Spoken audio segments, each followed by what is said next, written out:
How's it going, y'all? Hey, bud, come here. Come here. Um, I just got finished with the Bible study, and I did a lesson on this. What are you looking at? Sorry, he's tweaking. It's my dog. And I talked about um, the story of Simon Peter, one of the 12 disciples, and specifically the story about his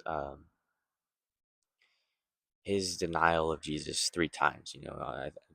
If you haven't heard of this, I'll give you a quick summary. So basically, before Jesus' persecution and Judas's betrayal of him and his um, obviously his crucifixion on the cross, Jesus talked to the disciples and he said, "Yo, one of y'all are gonna betray me. I know that." And they were arguing about who it was, and so, and they didn't know who it was. Obviously, the 12 disciples.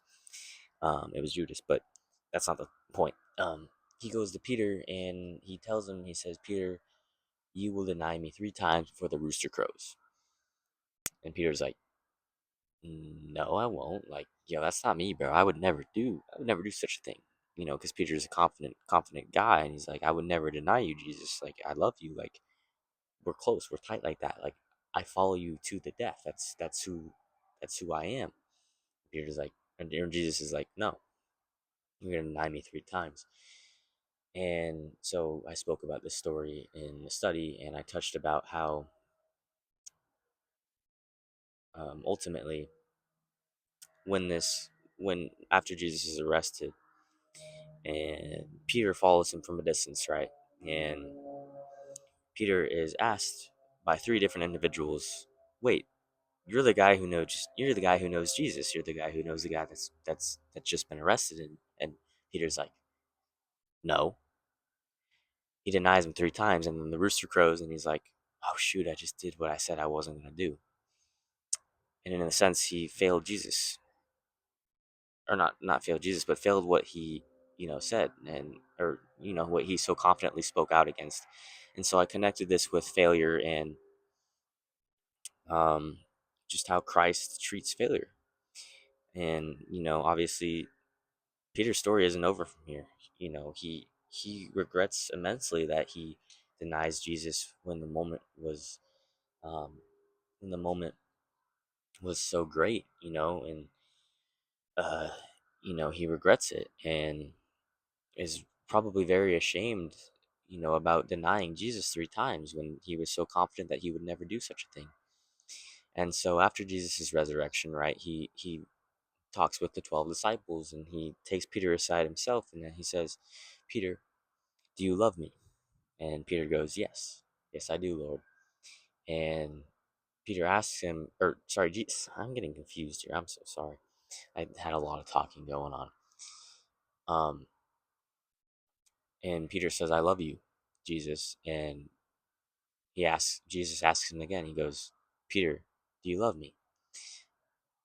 Peter then again goes, he says, "Yes, Lord, I love you." And he asks him ultimately 3 times if Peter loves him, symbolizing the 3 times that Peter ultimately denied him. Like I said, this is after his resurrection, so he's come back and he's visited the disciples, and I just kind of want to put you in Peter's shoes right now. Like, he's ashamed. He knows he's denied Jesus 3 times, and he's trying to hide from the law and whatever, and say, "Hey, I don't know that guy. Who is that guy?" So he's obviously ashamed because he doesn't know what Jesus is gonna say, and Jesus ultimately says, you know, like, and obviously he doesn't directly say it, but you can tell he says, "I forgive you. Like, I know you love me, Peter. I know you failed, and I know you're human, and I'm still gonna do great works in you." And I kind of connected this, and I know it's a little choppy. I know it's not really that good of a, it doesn't flow that well, but I sort of connected it with failure and how we as Christians we fall short and we fail, and we essentially think that Jesus is just gonna rub it in our face, or God's gonna say, "Yo, like, look at you, you're a failure. I told you, I knew you were gonna fail, and you failed. Something you said you would never do again, you did again." And obviously, you can relate to that too, because probably you've made promises like, "Lord, I'm never gonna do that again."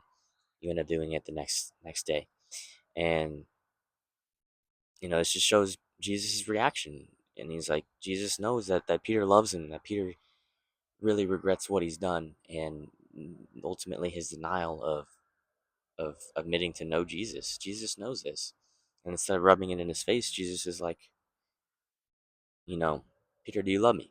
And it's a symbolic way of letting Peter know, like, hey, I know you did deny me 3 times. I'm aware of it. I'm all knowing, right? And Peter's like, yes, I know you know that I denied you 3 times, and I do love you, and I sincerely regret what I've done. And Jesus knows. Jesus obviously knows. He's like, yeah, I know you regret it. And, obviously in Acts, the rest of Acts, Peter goes on to, ultimately lead the disciples and follow these and lead these miracles after Jesus ascends back up to his father's house. So, it wasn't the end of Peter's story, and it didn't define him. Like, when I think of Peter, I don't think of him denying Jesus 3 times. I mean, maybe you do, but, like, I think of Peter walking on water, or I think of Peter performing miracles in Jesus' name after Jesus is gone, boldly, and even more importantly, dying such a gruesome death. But what I'm trying to say here is, if Peter let his failure define him, Jesus' ultimate plan for Peter, the rest of his life, would have just gone down the drain, and he would have just been ashamed and just, kind of sulky, and not actually seeing the true potential that Jesus had planned out for him. But instead of that, Peter picks up his cross again, and he goes back to work, and he says, Jesus, I apologize, and Jesus obviously has forgiven him, and like he forgives all of us. You know what I'm saying? Like, I guess my point is, if you're watching this video and like you failed recently, or just feel ashamed of yourself recently, and you're kind of in a bad stretch of, like, just a bad time, you know what I'm saying, and you're just not doing well spiritually, and you haven't gotten the Bible, and you feel like you failed because you promised, like, oh, well, every day I'm going to go to church, or not, sorry, every day I'm going to read the Bible, every week I'm going to go to church, and you haven't been consistent with that, and you feel like you failed. It's not too late to start now. Like, it's a perfect starting point right now to build from your ultimate, I don't want to say failure because it's kind of a sucky word, but your ultimate just kind of low point in your life. It's never too late to build and ascend back to where you were before, or maybe where you've never been before. Uh, yeah, it's a little bit of a choppy kind of, not sermon, but just plan. But I think that was the gist of it, and I hope maybe it made some sense, and it flowed somewhat well here. I've done a lot of talking today, so I just kind of wanted to summarize it in a little video and have it out there as well. But I hope you got some out of this if you're watching, and God bless you. I hope you have a wonderful day or night or evening, or whatever. But God bless you.